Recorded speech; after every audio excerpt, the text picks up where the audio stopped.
बिस्मिल्लाहिर्रहमानिर्रहीम। अस्सलाम वालेकुम। आप देख रहे हैं हालात। मैं हूं सईद चौधरी। बात करेंगे मरीम नवाज शरीफ के दो ट्वीट्स हैं जिनमें उन्होंने अपने वाला साहब के हवाले से एक ट्रक के पीछे जो तस्वीर लगी है उनके वाला साहब की, और दूसरा एक रिक्शा के पीछे तस्वीर है। क्या मरीम नवाज वाक़यातन चाहती हैं कि उनके वाला साहब पाकिस्तान आ जाएँ और अवाम की मंगों के मुताबिक कोई पैगाम पहुँचा रही है अपने वाला साहब को इस ट्वीट के ज़रिए?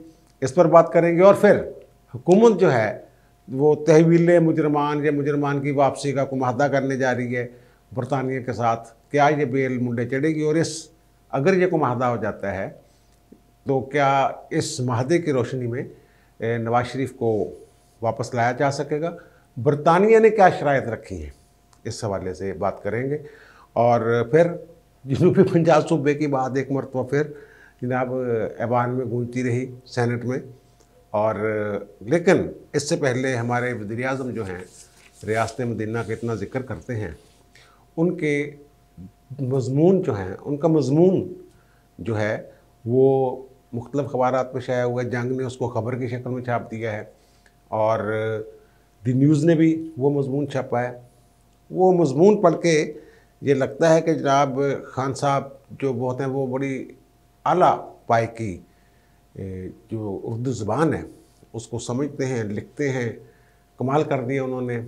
रहमतुल्लिल आलमीन का लफ्ज़ जिनसे अदा नहीं हो सकता वो बुनियान मरसूस जैसे लफ्ज़ इस्तेमाल कर रहे हैं अपने इस मज़मून में। और उसकी जो हेडिंग निकाली है जंग अखबार ने वो तो ये है कि ताकतवर मक्कार सियासतदान और माफिया कानून से बालातर रहने के आदी हैं, उन्होंने अदारों को भी करप्ट कर दिया है। ये खान साहब के जो बयान है उसका वो उन्होंने निकाला है। और फिर खान साहब आगे जाकर रियासत मदीना की बात करते हैं। मैं ये कहता हूँ कि रियासत मदीना इतना ज़्यादा ये करेंगे और उसके उल्ट हरकतें करेंगे, काम करेंगे कि आने वाली नस्लों को जब कोई रियासत मदीना पाकिस्तान को रियासत मदीना बनाने की बात करेगा तो उन्हें इमरान खान याद आएगा और फिर वो सर पकड़ लेंगे। ज़ाहिर है वो, जैसे मैंने पहले अर्ज़ किया कि एक दौर में निज़ाम मुस्तफ़ा की तहरीकें इस अंदाज में चलाई गई, मज़हब को इस तरह जो इस्तेमाल किया गया कि अब निज़ाम मुस्तफ़ा की बात पे लोग अल्लाह माफ़ करे, अल्लाह रहम करे, उस तरह ध्यान नहीं देते ऐसी किसी तहरीक के हवाले से, क्योंकि वो पहले ही कई दफ़ा डसे जा चुके हैं। ज़ाहिर है हमारे जज्बात और हमारी मोहब्बतें जो हैं वो इस्लाम के लिए जो हैं तो वो तो इस्तेमाल अगर करता है कोई तो बाद में एक दो दफ़ा इस्तेमाल होंगे, बाद में सोचेंगे यार ये क्या कर रहे हैं, तो क्या मामला हो गया है। तो बहरहाल रियासत मदीना करके और फिर खान साहब ने जो मज़मून लिखा है, खान साहब ने ही लिखा है, तो मेरी इत्तला के मुताबिक तो खान साहब ने नहीं लिखा। वो एक साहब कह रहे थे कि खान साहब ये मज़मून जो छपा है उर्दू में, अंग्रेज़ी अखबारों की बात नहीं मैं कर रहा, उर्दू में जो छपा है अगर ये उसको मिन्नो अन पढ़ दें इस मज़मून को तो फिर वो कहते हैं कि हम मान लेंगे खान साहब सच बोलते हैं। अब वो कहते हैं जनाब हर कौम की जो कौम का जौहर इसके रूहानी असूल होते हैं। रूहानी असूल ये जो होते हैं लादीन रियासतें या जैसे वो ममालिक जो मज़हब को मानती नहीं, उनका क्या रूहानी असूल होता है? वो कहते हैं रूहानी असूल वो हो जाए ऊपर जाते हैं, रूहानी असूल के ज़रिए नीचे जाते हैं। तो वो अगर रूहानी असूल छोड़ दें तो मुर्दा हो जाती हैं कौमें। और फिर वो अजीब व गरीब उन्होंने फ़लसफ़ा बयान किया है। उन्होंने जो मज़मून है इसमें ना मईशत के हवाले से कुछ रियासत मदीना का तस्वर बयान किया है और ना ही अमूर ख़ारजा के हवाले से कोई बात वो वाज़े कर सके हैं। बहरहाल उन्होंने एक मज़मून लिख दिया है और लोग पढ़ के ये कह रहे हैं कि जनाब ये खान साहब जब ये शुरू में सियासत में आए थे तब भी इन्होंने कोई मज़मून नगारी शुरू की थी मुख्तलिफ़ अखबारात में, तो उसमें भी ये मज़हब को बड़ी बुनियादी अहमियत देते थे, इस्लाम को। वो अब ज़ाहिर है वो एक मोहसिन बेग साहब का आपने सुन ही लिया वो इंटरव्यू। वो कहते हैं एक साफ़ी हैं, वो कहते हैं जनाब इन्होंने वो कभी इनके साथ होते थे, बड़े करीबी तल्लुकात होते थे। वो कहते हैं कि जनाब कभी वहाँ कोई बरतानिया में कोई लॉबिंग वाली फ़र्म है, वो जो है इनको लाइन देती है कि इस लाइन पे चलना है। तो ज़ाहिर है मज़हब हमारी ख़ास तौर पे इस्लाम पाकिस्तानियों की कमज़ोरी है, उससे जितना खेल सकते हैं वो खेल रहे हैं और जितना खेल लेंगे खेलते रहेंगे। अब ये जिन्होंने लफ्ज़ एक इस्तेमाल किया है, जो मैंने बुनियान महसूस का लफ्ज़ इस्तेमाल किया है, वो बुनियान होता है बुनियाद किसी चीज़ की, और महसूस होता है शीशा, यानी शीशे से बनी हुई कोई बुनियाद, शीशा पलाई दीवार कर लें आप, कोई लफ्ज़ भी इस्तेमाल कर लें। तो वो फरमा रहे हैं अपने मजमून में, ये चलो मैंने तो बयान कर दिया कहीं से पूछ पाछ के कि बुनियान महसूस क्या होता है। खान साहब से पूछ ले कि जो प्रेस कॉन्फ्रेंस को साहब पूछ ले कि ना बुनियान महसूस के लिए आप क्या कर रहे हैं, तो वो उसके मुंह की तरफ देखेंगे हक्का बक्का होके। मैं इनकी जो तहरीक इंसाफ पंजाब है, इसके मीडिया सेल का ना किसी दौर में इंचार्ज था। तो मुझे एक दिन ऑपरेटर ने बताया कि जनाब वो खान साहब कह रहे हैं मेरा कोई मजमून छपा है किसी अखबार में।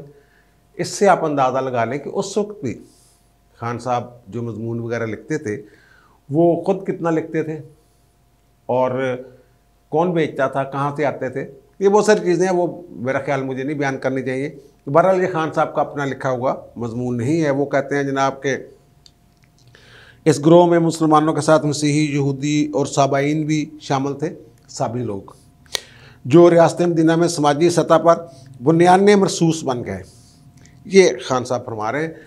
अब अगर मुझे कभी मौका मिला खान साहब की किसी प्रेस कॉन्फ्रेंस में तो मैं ज़रूर पूछूंगा कि जनाब बुनियान महसूस के लिए आप क्या कर रहे हैं। और फिर जो अंग्रेज़ी में छपा हुआ है इनका मजमून, उसमें तौहीद, वो पता नहीं इन्होंने गूगल से तर्जमा किया है या किसने किया, कोई अफसर होगा 17वें 18वें ग्रेड का, उन्होंने किया। उर्दू में भी लिख नहीं सकते, अंग्रेज़ी में तो शायद लिख सकते हैं। तो वो कुछ साहब कह रहे थे कि अंग्रेज़ी दान के तौहीद का तर्जमा वहाँ यूनिटी किया हुआ है। तो यूनिटी तो इत्तेहाद होता है, इत्फाक होता है, और यूनिटी ऑफ गॉड को आप कह सकते हैं तौहीद, या फिर मोनोथीज़म का लफ्ज़ इस्तेमाल होता है इसके लिए, अल्लाह को एक माने वहदानियत के हवाले से। तो बहरहाल खान साहब ने जो करना था कर दिया। कौम ने क्या असर लेना है खान साहब की बात पे, किस बात पे यकीन करना है किस पे नहीं करना, ये आपको ही पता है कि खान साहब जज्बात के साथ खेल रहे हैं हमारे, और ऐसे ही मौका देता है जनाब खेली जाओ, जितनी देर खेलना मौज करो। और दूसरी बात यह कि एक दफ़ा फिर जनूबी पंजाब सूबे के, आपको याद होगा इन्होंने जनूबी पंजाब सूबा महाज कुछ लोग थे, फिर वो पीटीआई में चले गए, फिर वादा किया कि 90 दिन के अंदर, पता नहीं 100 दिन के अंदर मैं सूबा बना दूंगा जनूबी पंजाब। हालांकि उनको ही पता था, उन साबान को भी, कि ये सूबा साबा क्या बनना है, क्योंकि जितनी अक्सरियत चाहिए उतनी तो खान साहब के पास है नहीं। उनका ख्याल है कि पीपल्स पार्टी वाले भी हर साल 2 साल बाद इलेक्शन के करीब जाके ये जनूबी पंजाब सूबे का जिक्र छेड़ते हैं, और मुस्लिम लीग नून वाले भी उसकी मुखालफत नहीं करते। उस तरह वो एक और उन्होंने तरीका ढूंढा हुआ है। अब तो वो महमूद हसन साहब, राना महमूद हसन साहब शायद हैं, उन्होंने बिल पेश किया कि जनाब आपने वादा किया था जनूबी पंजाब सूबे का, वो कहाँ है क्या नहीं है। तो शाह महमूद कुरैशी साहब कहते हैं जनाब पीपल्स पार्टी हमारा साथ दे, और साबिक़ वज़ीर आज़म जो हैं और अपोजिशन लीडर हैं शाह यूसुफ ज़ई गिलानी साहब, वो कहते हैं जनाब हम तो ख़ुद चाहते हैं कि एहसास महरूमी ख़त्म हो वगैरह। जबकि नून लीग ने एक वारदात डाली हुई है इसमें, उसमें वहाँ 2 आवाज़ें हैं, एक बहावलपुर सूबे की बहाली, एक जनूबी पंजाब सूबा, और तीसरी आवाज़ इन्होंने डालती हुई है नून लीग वालों ने। आपको याद होगा हिना परवेज़ भट्ट ने पंजाब असम्बली में करारदाद पेश की थी अप्रैल 2021 में कि 2 सूबे बनाएं, एक जनूबी पंजाब, एक बहावलपुर सूबा। और कौमी असम्बली में शायद ये करारदाद मंजूर भी हो चुकी हुई है जनूबी पंजाब वाली, लेकिन फिर वो सेनेट में रह गई, सेनेट में ऐसे ही पेंडिंग पड़ी हुई है। और वो करारदाद से काम नहीं होना, ये काम होना है 2/3 अक्सरियत से। आइन के आर्टिकल 247 के तहत आइन में 2/3 अक्सरियत से तरमीम करना पड़ेगा। ये इतना आसान नहीं है, बहुत मुश्किल काम है वो, क्योंकि नून लीग वाले सिर्फ जनूबी पंजाब पे आते नहीं, वो बहावलपुर सूबे की बात भी कर रहे हैं, करारदादें पेश कर रहे हैं। तो वो 239 के तहत 2/3 अक्सरियत से पार्लियामेंट यानी कौमी असम्बली और सेनेट पहले आइन में तरमीम करेगा। आर्टिकल 1 और आर्टिकल्स में आर्टिकल 1 वो जो कहता है जमहूरिया के इलाके जिसमें सूबों का जिक्र है, पंजाब, केपी, बलूचिस्तान, सिंध, वहाँ फिर ये जनूबी पंजाब एक सूबा लिखना, 4 के बजाय 5 करने पड़ेंगे। और लेकिन यहाँ बात ख़त्म नहीं हो जाती, अव्वलन तो इनके पास 2/3 अक्सरियत है नहीं। दूसरा, फिर जो किसी सूबे की हदूद में तरमीम से मुतल्लक या रद्दोबदल से मुतल्लक जो आइनी तरमीम होती है वो नाफज नहीं होती उस वक्त तक जब तक कि उस सूबे की मुतल्लका सूबे की असम्बली जो है वो 2/3 अक्सरियत से उसकी मंजूरी ना दे दे। यानी 239 सब आर्टिकल 4 जो है वो ये कहता है कि अगर जनूबी पंजाब की तरमीम, आइनी तरमीम कौमी असम्बली और सेनेट से 2/3 अक्सरियत के साथ पास हो जाती है तो फिर ज़रूरी है कि उसको पंजाब असम्बली में पेश किया जाए, और पंजाब असम्बली में 2/3 अक्सरियत के साथ जब तक उसकी मंजूरी ना हो जाए उस आइनी तरमीम की, वो तरमीम, आइनी तरमीम जो नाफिज़ अमल नहीं हो सकती, सदर के पास नहीं जाएगी वो मंजूरी के लिए। ये सारा इशू है। अब अवाम को जैसे भी, जिस तरह भी बेवकूफ़ बनाना है किसने, सियासी जमातों ने, और ये एक दफ़ा नहीं, ये कोई मेरे ख्याल 20वां मरतबा मार्च अप्रैल में भी बड़ा इसका गुल होता है, शोर शराबा के जनाब ये कानून आ गया और ये चले गया और वो हो गया। और अब तरवील मुजरमान वाली जो बात है, आज वहाँ जो ख़ास कमेटी एक बनाई हुई इन्होंने, वज़ीर दाखिला साहब जो हैं वहाँ थे, और शाह महमूद कुरैशी साहब भी थे, और हकूक़ इंसानी की जो ख़तून है शीरी मज़ारी वो भी थी। तो वो जनाब बरतानिया के साथ जो मुजरमान की वापसी का माहदा है उसकी शक्ल शुक्ल वो बनाते रहे हैं, और वो कहते हैं जनाब अब हम इसको जो हमने गौर शोर किया है तो इसको अब हम रखेंगे उसके सामने, बरतानवी हुकूमत के सामने। ये 2019 में उनके साथ मुज़ाकरात का सिलसिला शुरू हुआ था इनका, मुझे याद पड़ता है, बरतानिया के साथ। तो फिर हम उनसे मुशावरत करेंगे, फिर इसको एक कानून की शक्ल देंगे या एक माहदे की शक्ल दे के फिर उसकी मंजूरी लेंगे काबीना से। अब बरतानिया ने जो मामला किया हुआ है, बरतानिया आपको याद होगा फवाद चौधरी साहब उन दिनों बड़ा रोए पीटे थे कि जनाब वो कहते हैं, और हाँ एक बयान भी दे दिया था इन्होंने कि हम जो हैं गौर कर रहे हैं सज़ाए मौत पाकिस्तान में ख़त्म करने की। तो मैंने उस वक्त कहा था कि ये इनके बस का रोग नहीं, क्योंकि ये जो इस्लामी सज़ाएँ हैं उन्हें ख़त्म नहीं किया जा सकता, क्योंकि ये इस्लाम के ताबे भी जो कसास है इसकी सज़ा मौजूद है, मौत कत्ल की, तो ये ख़त्म नहीं कर सकते उसको। मेरे ख्याल है इन्होंने छोड़ दी है। तो उस वक्त भी वो उन्होंने कहा था कि जनाब वो हमें हमारे मुल्ज़म इसलिए नहीं देते। उन्होंने ख़ास तौर पे अल्ताफ़ सहन के हवाले से ये बात की थी, MKM वाले जो हैं, तो कि जनाब वो कहते हैं कि पाकिस्तान में जब तक सज़ाए मौत है मुख्तलिफ़ जराइम की, तो उस वक्त तक हम वो नहीं देंगे। वो आपको पता है यूरोपीय यूनियन, जो यूरोपियन ममालिक हैं, उन्होंने तो सज़ाए मौत वैसे ही ख़त्म कर दी हुई है, और ऐसे जराइम या ऐसे मुकदमात जिनमें मौत की सज़ा है उनको वो सियासी पनाह भी दे देते हैं। तो बरतानिया ने एक तो ये कर रखा है कि सज़ाए मौत वाले मुजरम नहीं भाई ये किसी देने तो उनको। दूसरा उन्होंने ये कहा है कि ऐसे मुकदमात जो सियासी इंतकाम जिनसे झलकता हो वो मुल्ज़म नहीं देनी हमने। अब जो सियासी इंतकाम वाली बात है इसमें तो नवाज शरीफ साहब जो हैं वो, उनका तो मुकदमा ही ये है, असाकदार का मुकदमा ये है कि जनाब सियासी इंतकाम का निशाना बनाने के लिए हमारे ख़िलाफ़ झूठे मुकदमात बनाए गए और अदालतों ने ये किया और वो किया, तो सॉरी भाई, तो हमें ना भेजा जाए। और वो भी हुकूमत वहाँ की असाकदार के हवाले से तो कह चुकी है कि नहीं, और इन्होंने इंटरपोल के ज़रिए जो कोशिश की थी वो भी नाकाम हो चुकी है कि जनाब सियासी मुकदमात जैसे नहीं ब्रंट चिरंट कर दे होंगे रेड बरन। तो यही वहाँ है। अब ये कोशिश कर रहे होंगे कि और तरीका के ढूंढने का कि आपको ऐसा तरीका, कोई ऐसा मामला बन जाए कि ये हम नवाज शरीफ को भी वापस ला सकें। लेकिन सरेदस्त मुझे नज़र नहीं आता कि जो बरतानवी शराइत हैं जो माजी में उन्होंने रखी थी, अगर उन्हीं पर बरकरार है वो वहाँ की हुकूमत, तो मुझे मुश्किल लग रहा है कि ये कोई माहदा अगर हो भी जाता है तो इस तरह का माहदा शायद सियासी, ये ब्लैक मनी वाला को मामला डालेंगे बीच में, मनी लॉन्ड्रिंग वाला इशू डालेंगे, क्योंकि इस हवाले से वहाँ की हुकूमत भी बड़े सख्त जो है वो इकदाम कर रही है। लेकिन जहाँ मनी लॉन्ड्रिंग में सियासतदान आ जाएगा तो फिर वहाँ वो एक मसला और बन जाएगा कि जनाब सियासी मुकदमात नहीं, सॉरी, इस तरह का मामला है। लेकिन ये पेचीदा सा एक केस है। और फिर मरीम नवाज़ के 2 ट्वीट हैं जिनकी मैं बात कर रहा था कि एक उन्होंने तस्वीर लगाई है ट्रक के पीछे, नवाज शरीफ साहब की कोई साहब हैं, उन्होंने अपने ट्रक पे लगाई हुई है और उन्होंने ये पीछे लिखा हुआ है जनाब, पिछा मोड़वे ढोला तेरी लोड़ पै गई, नवाज शरीफ जिंदाबाद। तो यही कैप्शन दिया उन्होंने। और दूसरा है I miss you Nawaz Sharif, ये हमें पुराना पाकिस्तान चाहिए। ये पुराना पाकिस्तान के लोग तो सारे बातें करें, चीखें निकल रही हैं लोगों की।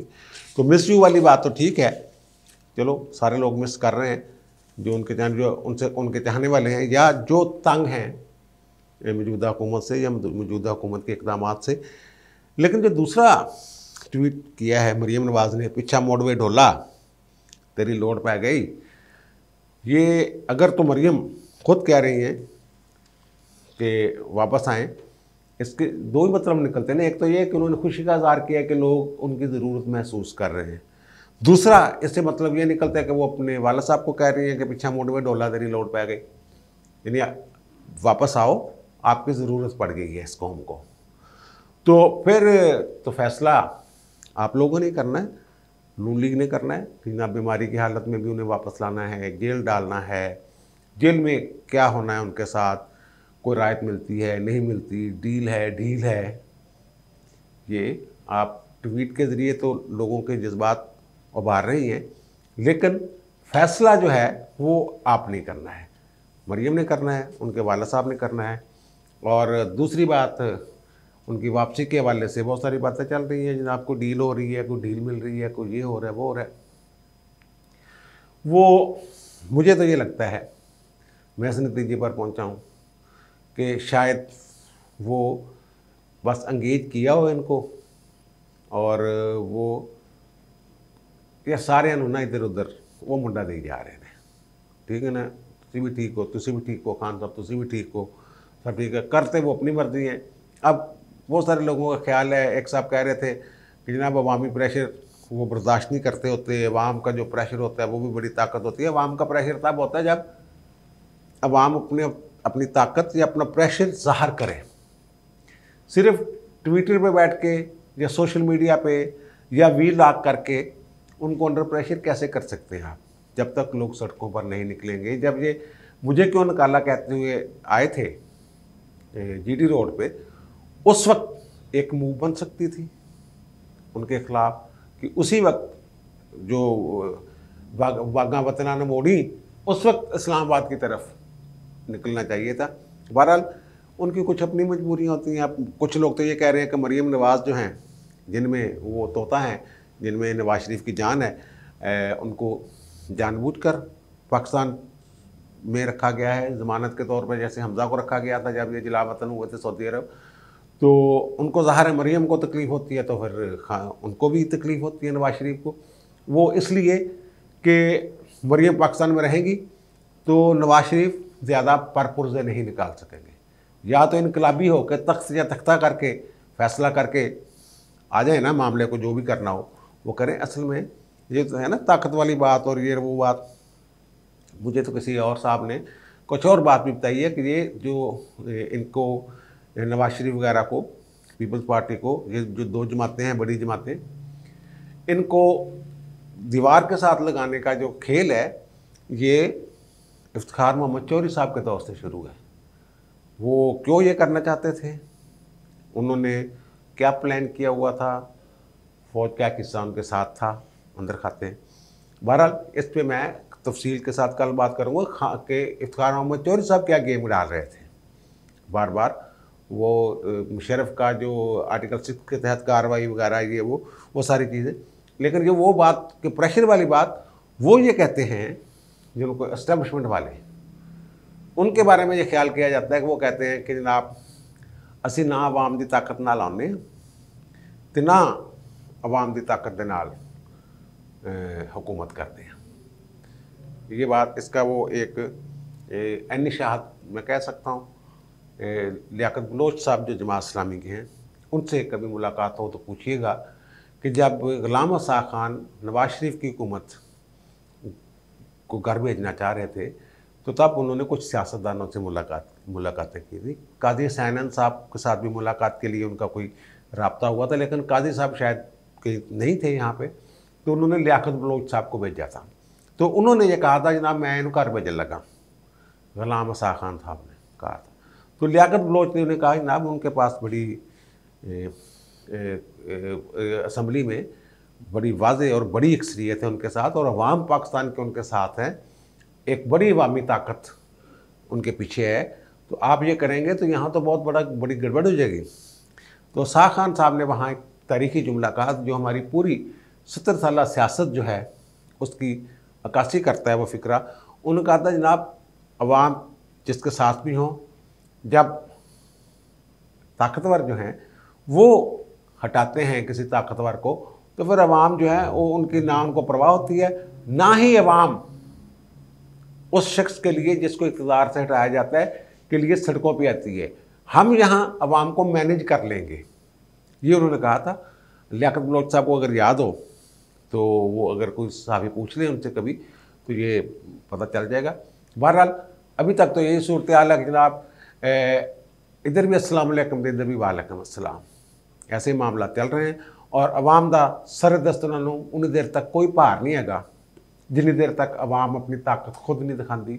और अवाम ताकत उस वक्त दिखाएगी जब जो सियासतदान हैं, पीपल्स पार्टी वाले, नून लीग वाले व दीगर जमातों वाले, मौलाना साहब, जब तक अवाम को ये एहसास ना दिला दें कि भाई जी असल हुक्मरान इस मुल्क दे तुसी हो, असल ताकत तुसी हो, तब फिर अवाम जो है वो वे भी अपनी ताकत का मुजाहरा करने के लिए, अगर उस वक्त अवाम जो है वो निकल आते हैं अपनी ताकत का मुजाहरा करते, तब फिर वो जो मुक्तदर है आपकी, वो कहते हैं सानू अवाम की परवाह कोई नहीं, फिर वो परवाह करने लग जाते हैं। अब मुझे दीजिए इजाज़त, इंशाल्लाह दोबारा मुलाकात होती है नए भी लाख के साथ। अल्लाह हाफ़िज़।